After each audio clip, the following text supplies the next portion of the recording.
dans un avenir proche, le changement climatique provoque un effondrement environnemental et les ressources deviennent rares. L'élite vit dans des endroits agréables et habitables appelés le Nouveau Monde, tandis que les classes inférieures sont coincées dans un désert connu sous le nom d'Ancien Monde. Cependant, même l'élite souffre de réglementations très strictes à cause du manque de ressources. Les naissances sont contrôlées par le gouvernement et les couples souhaitant avoir un enfant doivent passer une évaluation de 7 jours pour déterminer s'ils sont aptes à élever un enfant. Un jour, une jeune Mia nage dans la mer lorsqu'elle aperçoit sa mère l'appelant depuis la plage. Elle se fige, en un clin d'œil, sa mère disparaît. Affolée, Mia recommence à nager aussi vite qu'elle le peut et, lorsqu'elle refait surface, elle est plus âgée, car tout cela n'était qu'un souvenir. Ensuite, Mia rentre dans sa maison intelligente, qui l'avertit des changements météorologiques et surveille son exercice et sa santé. Elle entre dans une pièce lumineuse qui lui permet de visiter la réalité virtuelle créée par son mari Arian, qui l'utilise pour concevoir des animaux de compagnie. Après avoir discuté de leur plan pour la journée, Mia fait l'entretien des machines dans sa serre et s'occupe de ses plantes, récoltant quelques ingrédients pour le dîner. Ce soir-là, après le dîner, Mia et Arian discutent de leur nervosité à l'idée de passer bientôt l'évaluation. Ils finissent par devenir intimes, mais Mia ne peut s'empêcher de penser à son souvenir de la mer. Après qu'Arian s'endort, elle retourne voir ses plantes pour se rassurer. Le lendemain, Virginia arrive chez le couple. Elle sera l'évaluatrice qui vivra avec eux pendant une semaine pour décider s'ils doivent devenir parents. Si le couple souhaite abandonner l'examen à tout moment, il en a le droit. Mia veut connaître les critères sur lesquels ils seront évalués, mais Virginia dit seulement que moins ils en savent, mieux c'est. Elle affirme vouloir connaître leur vrai moi. Virginia les interroge ensuite séparément. Elle les fait parler de leur relation, de leur intimité et de leur enfance. Mia explique que sa mère et sa sœur ont été envoyées dans l'Ancien Monde quand elle était petite, donc elle ne se souvient pas bien d'elle. Virginia se rend compte que la mère de Mia était une dissidente et se demande si Mia partage aussi des opinions négatives sur l'État, mais Mia assure que ce n'est pas le cas. Lorsque Virginia demande pourquoi ils veulent un enfant, ils parlent de contribuer à l'avenir de la société, de se sentir accompli et de donner à un enfant un sentiment d'appartenance. Mia dit qu'elle ressent cela aujourd'hui, mais pas lorsqu'elle était enfant. Ensuite, le couple fait visiter la maison à Virginia. Elle teste le lit de l'enfant et se plaint que les ressorts sont lâches, ignorant le couple lorsqu'il lui dit que le matelas n'a pas de ressort. Elle approuve leur chambre, mais n'est pas impressionnée par l'espace virtuel d'Arian. Ensuite, elle visite la serre et trouve curieux que la seule chose que Mia possède de sa mère soit une fleur. Virginia demande un accès complet à toutes les zones de la maison, ce que le couple a déjà programmé dans l'intelligence artificielle. Elle demande également des échantillons d'urine, de salive, de sang, de cheveux et de fluides intimes. Le couple les a déjà envoyés, mais elle doit revérifier au cas où il y aurait eu tricherie.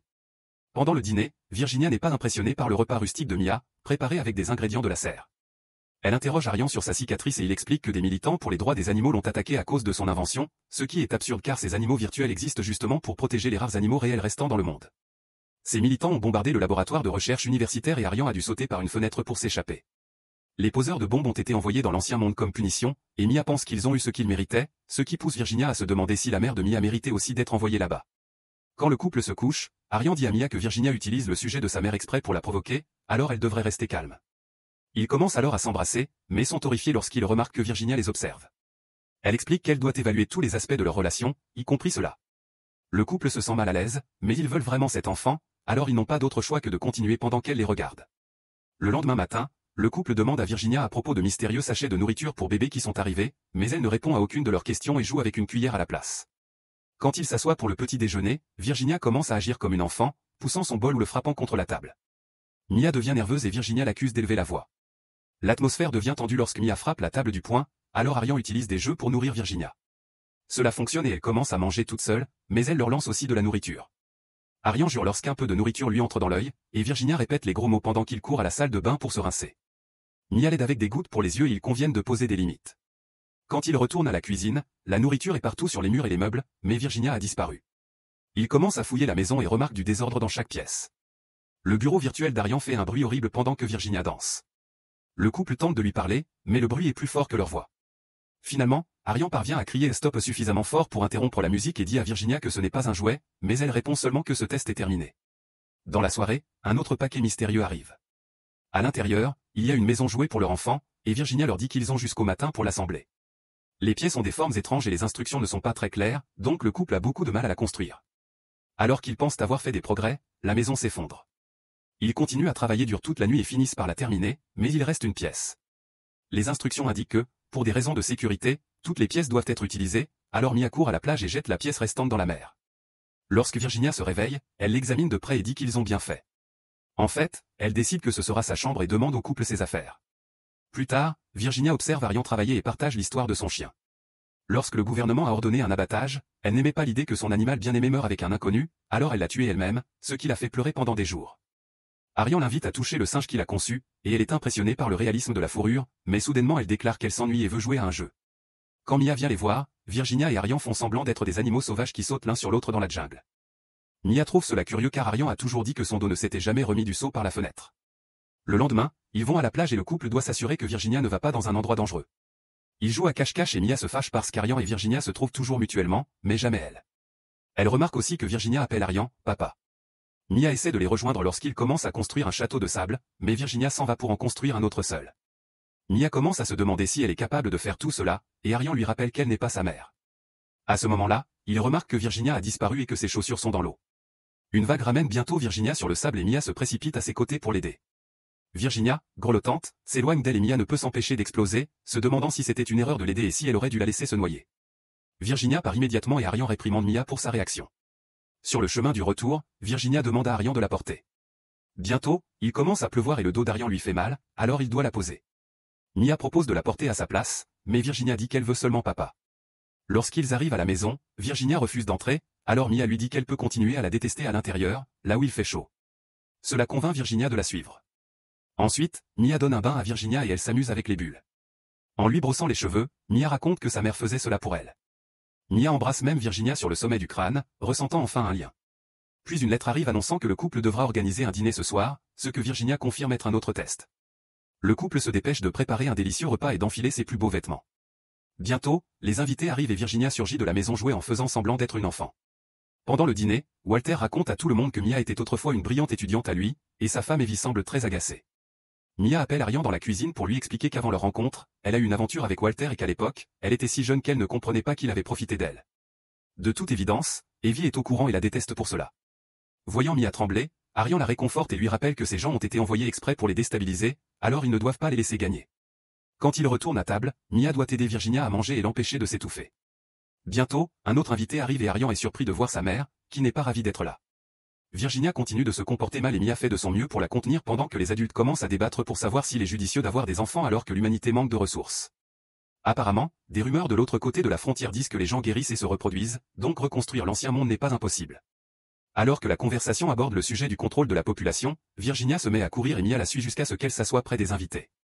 Mia essaie de la déplacer et Virginia lui donne un coup. Cependant, Mia prend une grande inspiration et jure qu'elle n'est pas en colère, ce qui aide Virginia à enfin obéir.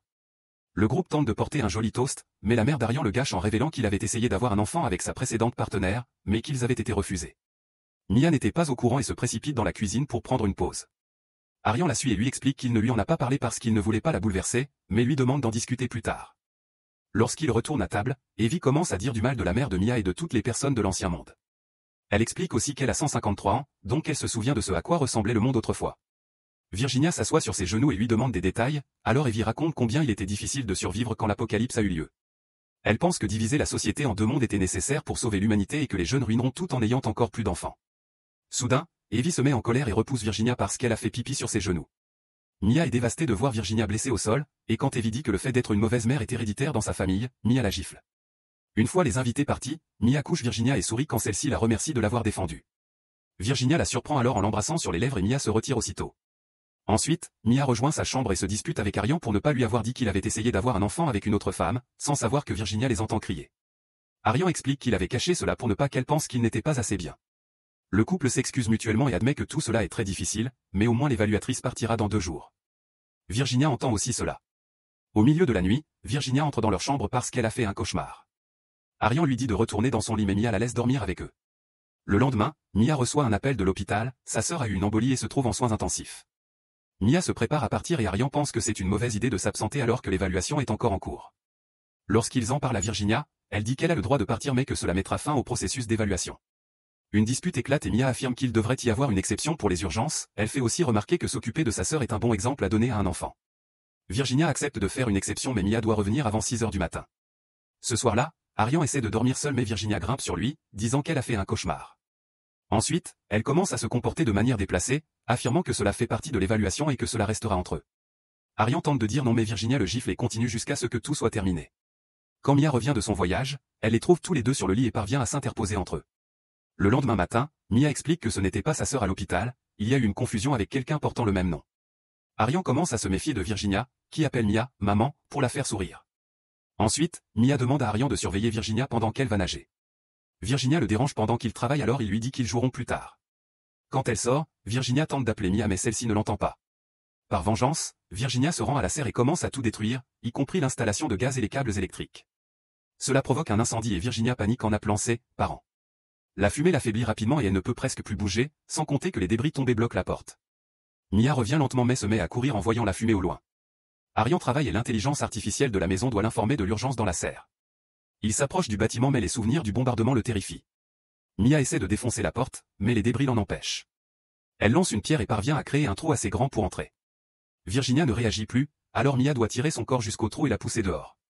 Une fois la famille assez loin du feu, Mia regarde, impuissante, son précieux projet partir en fumée. Ce soir-là, Virginia refuse de manger et quitte la table. Mia la suit jusqu'à la plage et la confronte pour avoir détruit la serre, mais Virginia s'éloigne à nouveau. Le jour suivant, Virginia informe le couple que leur demande a échoué, ils n'auront pas d'enfants. Arian panique car cela signifie qu'il a triché pour rien et Mia est tellement choquée qu'elle éclate de rire. Virginia ignore tous les cris d'Arian et s'en va simplement. Le couple déjeune ensuite dans un silence total. Le reste de la journée, Mia nettoie le pavillon et retrouve la pièce de jouet supplémentaire que Virginia a utilisée pour tout casser. Furieuse, elle retourne à la maison et détruit le jouet avec sa pelle en pleine crise. Arian la serre fort dans ses bras jusqu'à ce qu'elle se calme et lui annonce qu'il a quelque chose à lui montrer. Il l'emmène dans la salle virtuelle et la surprend avec une petite fille numérique. Mia la tient en souriant un moment, mais finit par la lâcher, expliquant que le bébé ne sent rien et que cela casse l'illusion. Arian, désespéré, tente de la convaincre qu'ils peuvent retrouver une vie normale et être heureux ensemble, mais Mia dit qu'elle ne peut plus continuer ainsi et s'en va. Plus tard, Mia retrouve Virginia vivant dans un appartement délabré. Virginia menace d'appeler la police, mais Mia refuse de partir tant qu'elle ne saura pas pourquoi elle et son mari ont échoué. Après une longue dispute, Virginia révèle que personne n'a réussi depuis 6 ans à cause des ordres du gouvernement. Les évaluations sont toujours réalisées pour maintenir le moral, et les évaluateurs se voient promettre un enfant s'ils travaillent dur. La plupart d'entre eux ne tiennent qu'une semaine avant de démissionner. On apprend que Virginia a une fille décédée, et elle craque en racontant toutes les humiliations subies dans ce travail. Mia lui présente ses condoléances et se demande si c'est vrai que la vie revient dans l'ancien monde. Ensuite, Virginia rend visite à un autre couple pour une nouvelle évaluation. Mais elle n'en peut plus et utilise le balcon pour se supprimer. Chez eux, Arian se console avec une réalité virtuelle où il retrouve une fausse Mia et une fille adulte. Mia, de son côté, se rend à la frontière et, après avoir reçu une combinaison de protection, elle part vers l'ancien monde. Le temps est épouvantable mais elle retire tout de même son masque, prête à renouer avec une façon naturelle de vivre.